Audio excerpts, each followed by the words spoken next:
Assalamualaikum warahmatullahi wabarakatuh. Shalom, Om Swastiastu, salam sejahtera untuk kita semua. Dan salam kepada Nabi yang telah membawa kita dari era kegelapan menuju era yang terang benderang.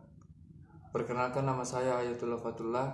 Kali ini saya akan sedikit mereview buku dari Gabriel Garcia Marquez atau yang biasa dikenal dari Gabo, yang berjudul 100 Years of Solitude atau 100 tahun kesunyian, yang diterbitkan oleh Gramedia dalam berjumlah halaman 483 halaman.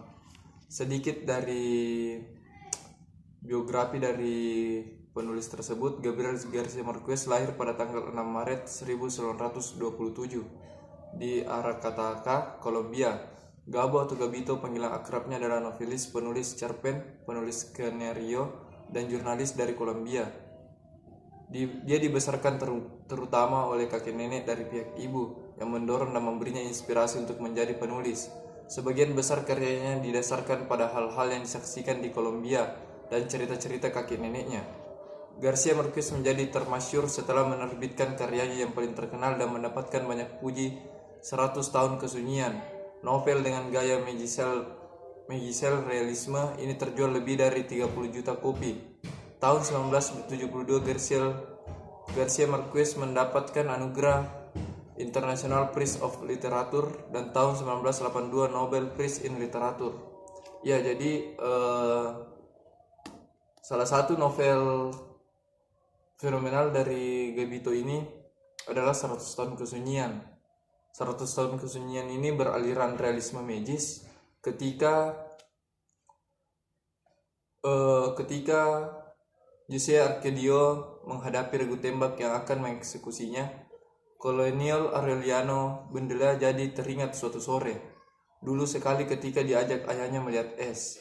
Riuh rendah pipa dan drum panci yang berisik mengiringi kedatangan rombongan Gipsi ke Macondo, desa yang baru didirikan. Jadi cerita ini adalah cerita bagaimana bentuk perubahan desa Macondo dari masa ke masa, yang dulunya seperti desa yang tidak terurus, tetapi ketika pemimpin di desa tersebut yang bernama Jose Arcadio Bendela dengan istrinya Ursula Iguaran, mereka bertemu dengan kaum Gipsi. Kaum Gipsi ini adalah kaum-kaum yang pengembara yang membawa hal-hal kimia, hal-hal yang baru yang tidak pernah didapatkan sebelumnya. Bahkan di dalam buku 100 tahun kesunyian ini,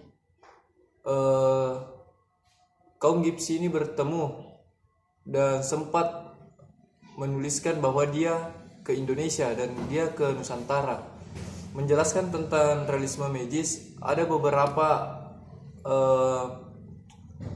poin yang saya suka di dalam buku ini. Ketika Remedios Meme atau Remedios si cantik ini meninggal, tetapi meninggalnya ini sangat tak terduga. Ketika dia mengambil jemuran di halaman rumahnya, pada saat dia masuk, dia terangkat naik ke langit. Di sini saya terheran-heran. Ketika saya membaca ini, saya mengulangi terus, dan ternyata ini adalah salah satu realisme magis di dalam novel 100 tahun kesunyian tersebut.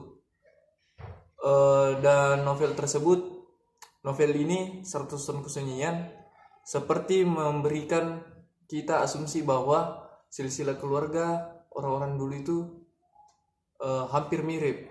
Ini adalah silsilah keluarganya. Jadi semua nama dari novel tersebut hampir mirip, seperti dari kakek buyutnya Jose Arcadio Bendela, Ursula Iguaran mempunyai anak 3, yaitu yang pertama Kolonel Aureliano Bendela, yang kedua Jose Arcadio, dan yang ketiga Amaranta. Tetapi Amaranta meninggal pada saat muda. Dan Kolonel Aureliano Bendela ini menikah dengan Remedios Moscote. Terus Jose Arcadio menikah dengan Rebeca. Dengan ini mereka melahirkan anak. 7 generasi mereka lahirkan, Aureliano Jose dan Arcadio.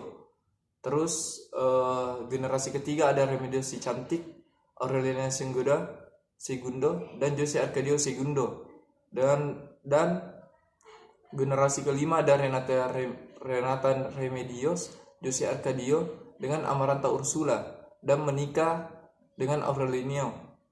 Jadi sebenarnya novel ini agak rumit ketika kita tidak membacanya dengan serius.